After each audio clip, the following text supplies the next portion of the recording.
An attack by an Iran-affiliated group is dragging the U.S. back into a wider and more disastrous Middle East conflict.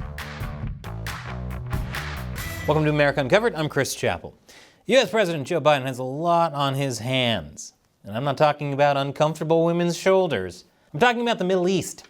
He has to deal with Israel's war on Hamas, the Houthis threatening global trade at the Red Sea, and now, potentially, another war in the Middle East, this time involving Iran.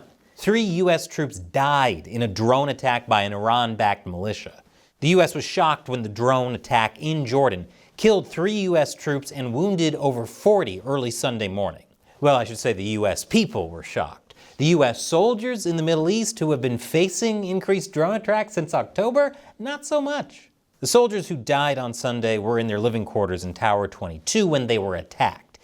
That sits near the demilitarized zone on the border between Jordan and Syria to support Operation Inherent Resolve, an ongoing mission to ensure ISIS's defeat. Early investigations indicate that the U.S. may have failed to stop the attack after a mix-up over the drone's identity. The enemy drone reportedly attacked right when the base's air defense auto-response features were turned off, because an American drone was returning to the base from a mission. Investigators aren't 100% sure this is what happened, but it tracks.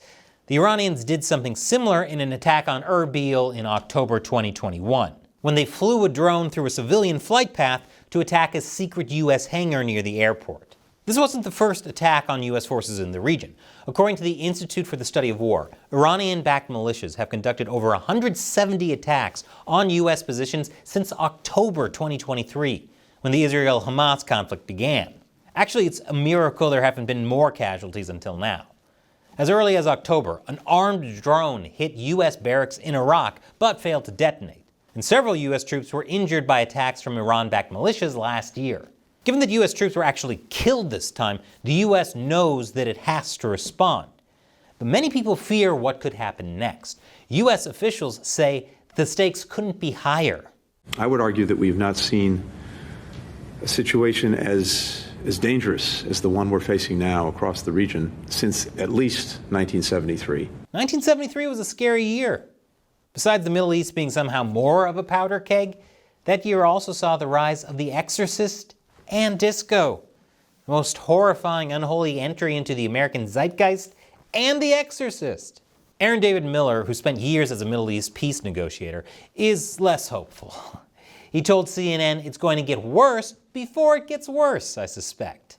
Quite a different mood compared to the month before the October 7th attack on Israel. The Middle East region is quieter today than it has been in 2 decades. It's almost like he never heard the expression, "it's quiet," almost too quiet. So who exactly was responsible? I'll tell you after the break. Welcome back. 3 U.S. soldiers were killed on Sunday when a drone attacked their military base. The U.S. government said the attack was carried out by a radical Iran-backed militant group operating in Syria and Iraq. As of this recording, it's not completely confirmed which group in particular was responsible, but a Pentagon spokeswoman told reporters that the attack has the footprints of Kataib Hezbollah, also known as the Brigades of the Party of God. The group is the most powerful faction in a Shiite coalition backed by Iran called the Islamic Resistance in Iraq. It's been fighting U.S. forces since 2007 in response to its invasion of Iraq, and it has ramped up its attacks in response to the Israel-Hamas conflict, in the name of solidarity with Gaza. The group receives training, funds, and resources from Iran, and collaborates with its Islamic Revolutionary Guard Corps, or IRGC. In fact, its founder was killed in 2020 in the same drone strike that killed Qasem Soleimani, the top Iranian leader who was in charge of the IRGC. According to a former intelligence officer at the Hudson Institute, the group's leaders are directly selected by IRGC Quds Force, and they answer directly to Tehran. Kataib Hezbollah will not do anything without the approval of the IRGC Quds Force, meaning without the approval of Tehran. So Tehran is responsible for the attack. This has major implications for the U.S. regarding its response to the death of 3 U.S. soldiers. It should also be noted that Kataib Hezbollah announced on Tuesday that it suspended attacks on U.S. forces, allegedly to prevent embarrassment of the Iraqi government. Because if there's one thing radical extremist groups are known for, it's being considerate and self-aware. So, what happens now? On the day of the attack, Biden vowed to respond, saying, "We will hold all those responsible to account at a time and in a manner of our choosing." Biden is about to go full Crocodile Dundee on this one. You call that a drone? Now that's a drone. He would know. He learned from the drone expert. Of course, Iran is denying involvement and urging diplomacy. Iran's foreign ministry spokesman claimed that resistant groups in the region do not take orders from Iran for their decisions and actions, and that the repetition of baseless accusations against Iran is a projection and a conspiracy by those who have an interest in dragging the United States into a new battle in the region. Makes sense they would want to distance themselves as much as possible from this. The last thing Iran wants is for the US military to come in and deliver its own special brand of freedom. But it's pretty common knowledge that Iran uses proxies to fight the US with plausible deniability. After meeting with senior security officials, Biden told reporters on Tuesday that he had decided on a response. Yes. But you not hold Iran responsible for the death of those 3 Americans. I do hold them responsible in the sense that they're supplying the weapons to the people who did it. It's kind of like how if your neighbor's kids egged your house. You'd be mad at the kids, but also at your neighbors for being bad parents, especially if they have a history of handing their kids the eggs and telling them to go nuts on your garage door. A U.S. official told ABC News that the U.S. response would be carried out over the course of several days, striking multiple targets. These are going to be very deliberate targets, deliberate strikes on facilities that enabled these attacks on U.S. forces. But as I'm sure you can imagine, talk of military strikes in the Middle East is kind of a controversial thing. I'll tell you more after the break. Welcome back.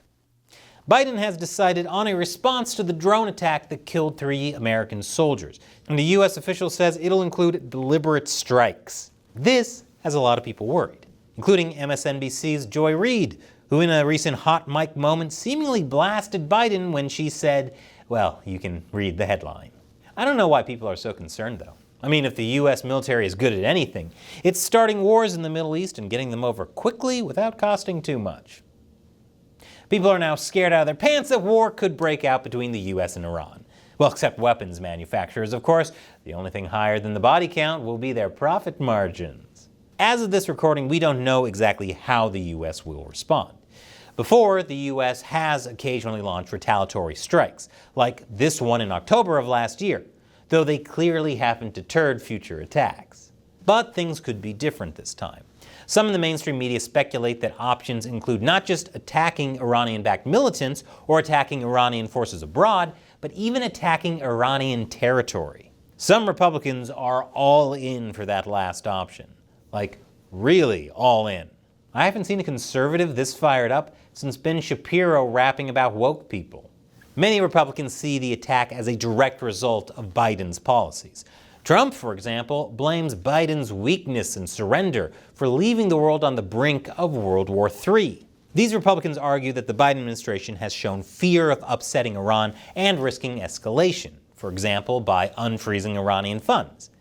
This, they say, encourages Iran and its proxies to attack without fear of consequences. Even if they don't explicitly advocate for attacking Iran, they at least want something big. Now is the time for America to act with overwhelming force and restore the deterrence that President Joe Biden has squandered in this region from day one. You're saying now's the time to hit Iran? Now's the time to hit their leaders. It's different. Don't go and bomb the country. What about their infrastructure? The infrastructure in Iraq and Syria. You start with that first. You do the sanctions and you take out a couple of their leaders. That's the way you start. In their country? If they're in their country, or you do like Soleimani when they left the country. You figure out where they are. Our special operations can do that. And then you take them out. That will send a message. We've got to do this immediately. Their military strategy is basically the same as Cobra Kai's. Strike first, strike hard, no mercy.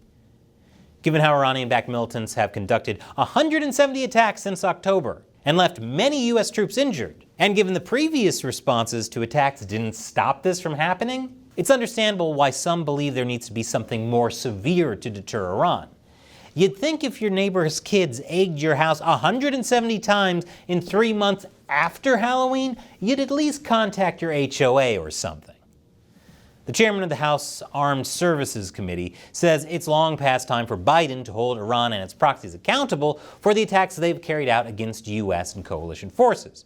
He says attacks on our service members, allies, and interests will continue until this president shows strong leadership and strikes fear in our enemies. Unless our enemies are ice cream cones, I'm not sure how effective Biden will be at striking fear into them. Critics, however, aren't big fans of this kind of rhetoric, even other conservative commentators. Tucker Carlson, for example, called people calling for attacks on Iran lunatics. He's not alone. Many see calls for aggressive attacks on Iran as warmongering. If not that, then at the very least, too heavy-handed. There's a lot of concern that things will spiral out of control thanks to unintended consequences. That's why many are calling for more limited action, such as going after Iran's financing. Now, whether the U.S. will actually attack Iran is still up in the air. Many experts don't think that's likely to happen. I mean, when has the U.S. ever rushed into a war in the Middle East and wound up making things way, way worse? Huh. Hey, how did that picture of George W. Bush get up there? What a random mistake. And at least according to U.S. National Security spokesperson John Kirby, it's not like the U.S. is interested in war, especially when it has to worry about other issues like Russia and China. We are not looking for a war with Iran. We are not seeking a conflict with the regime in a military way. And as I said in the opening, we're not looking to escalate here. What we can learn from all this is that the U.S. definitely needs to pay more attention to countering the threat of enemy drones. It can't afford to be overconfident in its ability to manage threats by relying too much on defensive technologies like, say, auto defenses that go down when a friendly drone returns. The U.S. should also try to avoid kicking the can down the road until something disastrous happens. But also, maybe our leaders should be getting a little less money from the military-industrial complex. But the spirit of war is with us. A controversial topic YouTube doesn't want us talking about, which is why I've hidden it in my new show, Deep Thoughts While Gaming, where I talk about Mass Effect. But really I'm talking about, well, you'll see. Let me know what you think. And hit that orange button to support the show on Patreon. Once again, I'm Chris Chappell. Thanks for watching America Uncovered.